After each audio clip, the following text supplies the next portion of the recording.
aujourd'hui je trouve pour une nouvelle vidéo. Ce sera une vidéo donc conseil pour la pharmacie, enfin avoir pour son cheval.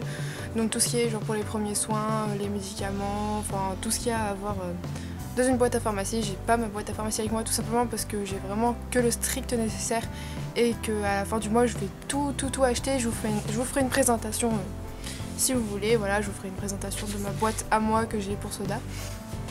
Voilà, en attendant, je vous ai préparé une liste avec ce que vous devez avoir, enfin ce qui est utile, ce qui peut vraiment servir pour votre cheval, pour tous les jours, en cas de petits pépins, voilà. C'est vraiment une liste qui peut changer d'un proprio à l'autre, d'un cheval à l'autre, d'un club à l'autre, voilà. Mais c'est vraiment des choses qui vont vous servir dans la majeure partie dans la majorité des pépins qui peuvent vous arriver, je vous ne le souhaite pas, à votre cheval. Donc voilà. Ensuite je vais un peu parler de... C'est pas un bref, mais je vais un peu parler de ma situation actuelle, de mon travail et d'autres choses, voilà. Donc on va commencer tout de suite. Donc pour la pharmacie, en premier vous allez avoir besoin de lingettes. Je pense que beaucoup en ont déjà pour commencer. Les lingettes c'est super utile pour tout ce qui est nettoyage, donc nettoyer les yeux, les muqueuses, les naseaux, les oreilles, les fesses, le fourreau, voilà, c'est utile vraiment pour tout nettoyer avec. Essayez de les prendre sans alcool. Ensuite il vous faudra des gaz stériles, comment on appelle ça, des compresses, voilà, on appelle ça de la gaz, des gaz stériles. Les compresses c'est vraiment quelque chose d'indispensable, il faut qu'elles soient stériles, donc emballées individuellement dans un petit sachet. C'est ce qui va vous permettre de désinfecter une plaie, de désinfecter tous les petits bobos. Vous allez mettre de la bétadine dessus ou n'importe quel autre produit que je vais citer en dessous, et ça va vous permettre de nettoyer la plaie, mais sans la pourrir. Genre vous prenez surtout pas du coton. Le coton ça va s'effilocher, ça va rester dans la plaie, c'est vraiment une très mauvaise idée. On ne prend jamais de coton. Vous allez ensuite prendre de la bétadine ou de la biceptine ou du Septivon. C'est tout simplement des produits qui vont... c'est des antiseptiques. C'est pour éviter, quand le cheval a une plaie ouverte, voilà, c'est pour éviter qu'elle s'infecte. C'est pour éviter que les micro-organismes se développent dedans et que ça forme du pus et que ça se transforme en une grosse infection. Il va vous falloir des antibiotiques. Voilà. La bétadine, il y en a de la jaune, il y en a de la rouge. Il y en a une qui est pour se laver. La bétadine rouge, il me semble qu'elle est pour se laver. La bétadine jaune, elle sèche. Elle assèche. La biceptine, moi je l'utilise et franchement ça marche très bien. Ensuite, vous pouvez prendre du mercurochrome. Le mercurochrome, vous savez, c'est le petit truc là quand vous mettez quand vous étiez fait un bobo et qui est rouge, qui vous fait la peau rouge et tout. Ça assèche la plaie, c'est vraiment très bien aussi. Ensuite, pour tout ce qui est irritation, crevasse, gale, tout ça, toutes les affections de la peau, de l'épiderme du cheval, vous allez plutôt prendre ce qui est Mitosil, Dexeril, de la vaseline, de la crème qui est grasse. Je vous déconseille, vous pouvez prendre des trucs exprès vétérinaires et tout pour ce genre de problème, mais vous allez payer ça une fortune, alors que si vous prenez du Dexeril, c'est un gros tube comme ça qui doit coûter 3-4 euros, ça revient au même. Je vous conseille vraiment de prendre ça. Donc voilà, la crème que vous allez appliquer par exemple sur des crevasses ou sur une irritation, une brûlure, voilà, ça sert toujours. Ensuite, le soufre et la paraffine. Le soufre et la paraffine, ou alors du soufre de pile, du soufre et une matière grasse, c'est un mélange que vous allez faire, que vous pouvez garder par exemple dans un flacon pompe ou une boîte hermétique, qui va vous servir pour la gale de boue. Parce que la gale de boue, elle sévit très fort, surtout en hiver, quand le paddock est tout le temps mouillé. Ensuite, vous pouvez prendre de l'arnica. L'arnica, vous la trouvez autant en tube qu'en infusion, qu'en crème, qu'en granules. Les granules, c'est bien. L'arnica, elle sert d'antidouleur, donc que ce soit pour les bleus, voilà, si votre cheval s'est pris un coup, s'il s'est fait piquer par une guêpe, s'il fait pas de réaction allergique, parce que s'il fait une réaction allergique, vous appelez le vétérinaire, ça semble logique, mais si jamais vous voyez que ça gonfle juste un peu, bon, vous mettez un peu d'arnica, et franchement, je vous jure, c'est magique, c'est recta, ça passe tout de suite. Vous avez besoin vraiment d'un tire-tique. Alors le tire-tique, c'est quoi? C'est un petit ustensile, voilà, qui est long, et qui va permettre, avec une pince au bout, qui va permettre de retirer une tique.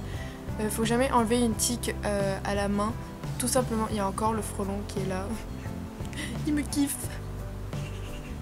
Donc, en fait il kiffe le laurier mais il me kiffe aussi je crois. Donc voilà, le tire-tic en fait il va permettre d'enlever la tique sans laisser la tête dans la peau. Parce que si vous tirez avec les doigts, la tête elle va rester et ça va s'infecter. Donc voilà, un tire-tic. Des bandes cohésives. Les bandes cohésives, vous pouvez les trouver chez Kramer ou n'importe où. Ce sont des bandes que vous allez pouvoir enrouler autour d'une blessure, par exemple sur un membre, pour faire tenir un pansement de rasoir ou de ciseaux, les deux. C'est pour nettoyer une zone, par exemple si votre cheval il s'est fait une coupure, s'il s'est fait... enfin bref, s'il a une plaie ouverte et qu'il a besoin de la désinfecter ou de la recoudre, vous allez raser les poils qui sont tout autour afin de faire une zone propre pour faire un pansement. Vous allez avoir besoin d'un thermomètre. Un thermomètre pour quoi faire?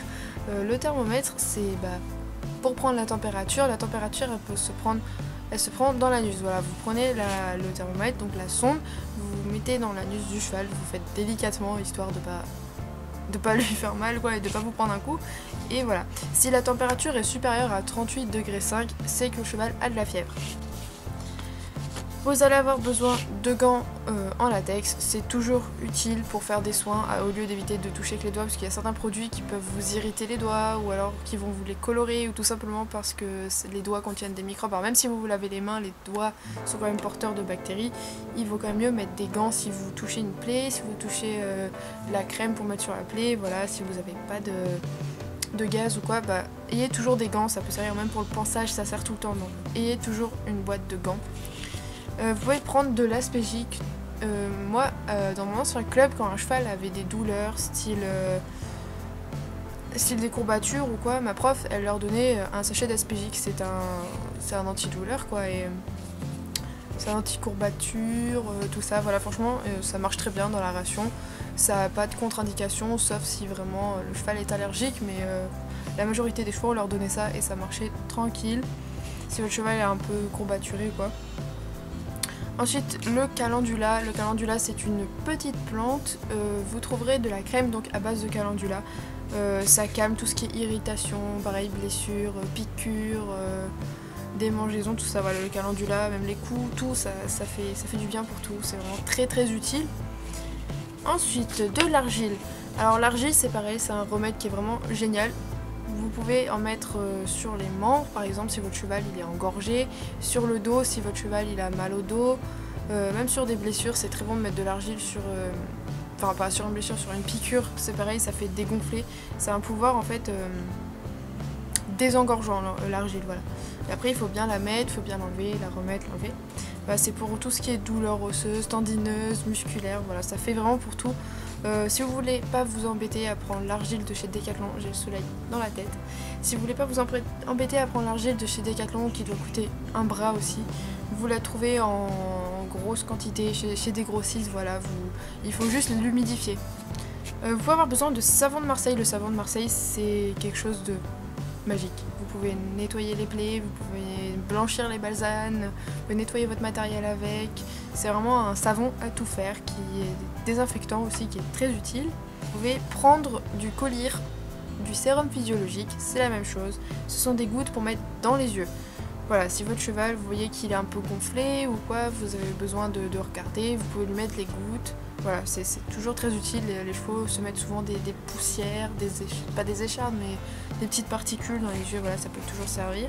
Une pince à épiler, ça c'est tout aussi utile que l'argile, que le tire-tic, que les ciseaux, que les bandes, voilà. Une pince à épiler, toujours dans la boîte.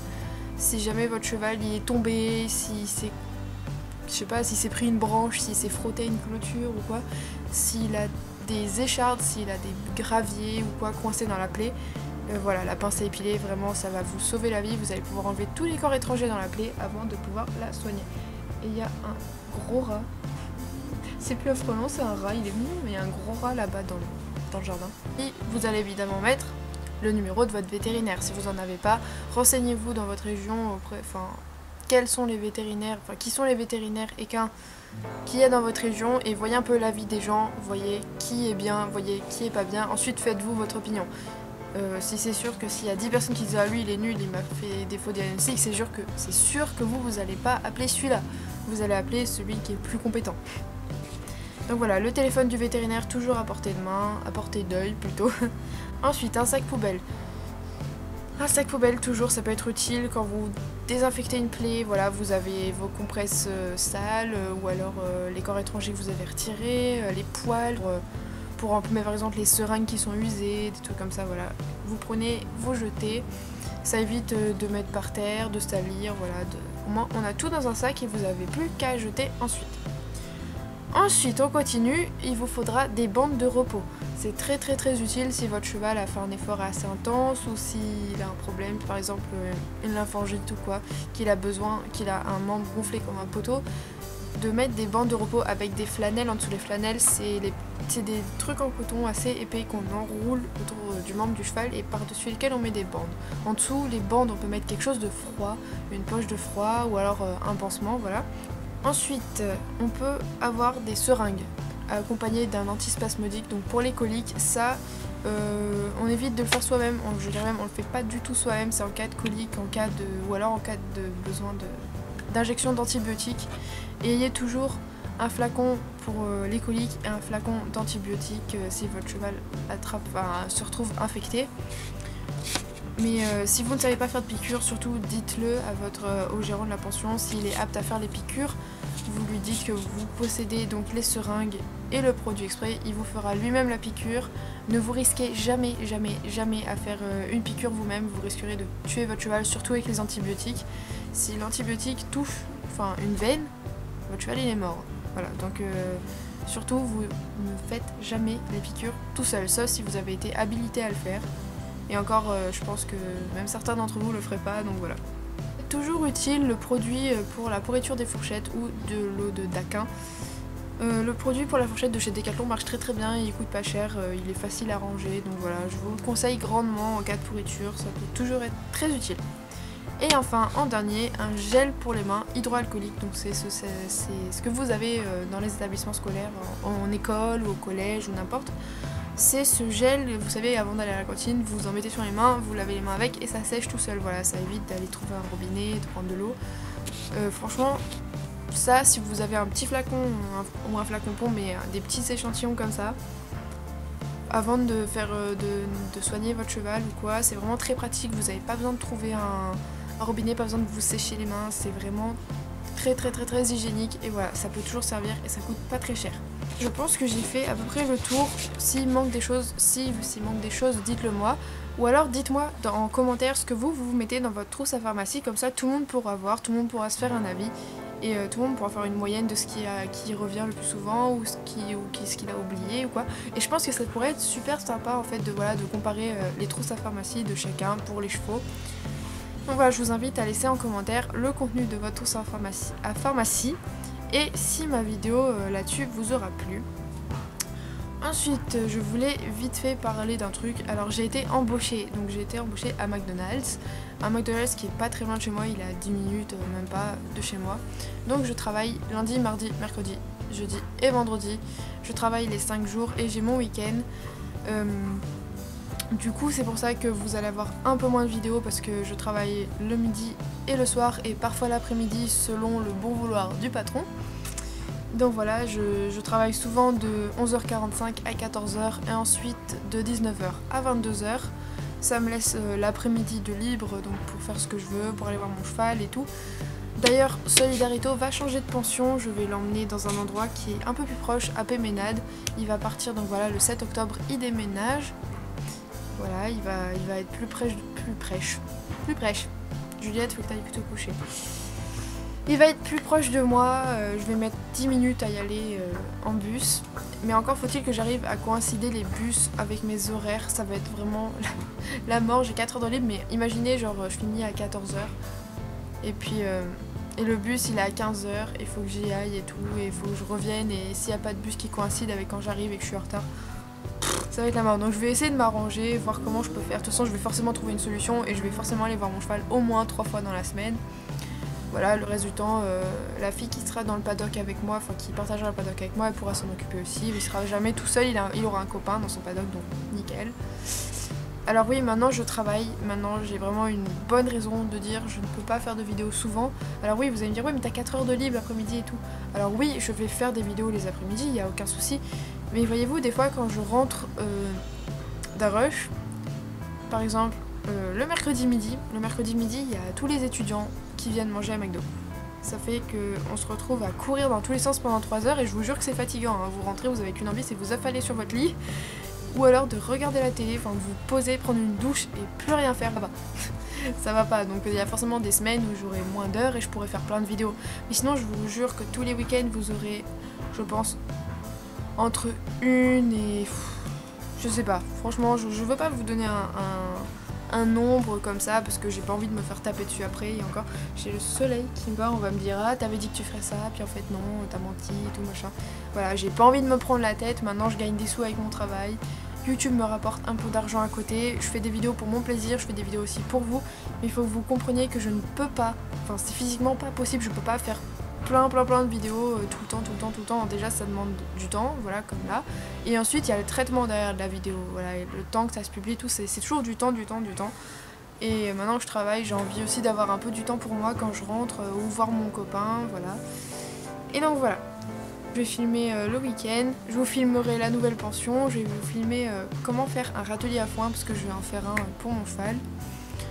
On va retaper les abris aussi, donc je vais vous filmer comment retaper les abris, tout ça. Je vais vous filmer la carrière, elle est trop belle là-bas, enfin, elle est un peu plus petite que à mon écurie actuelle.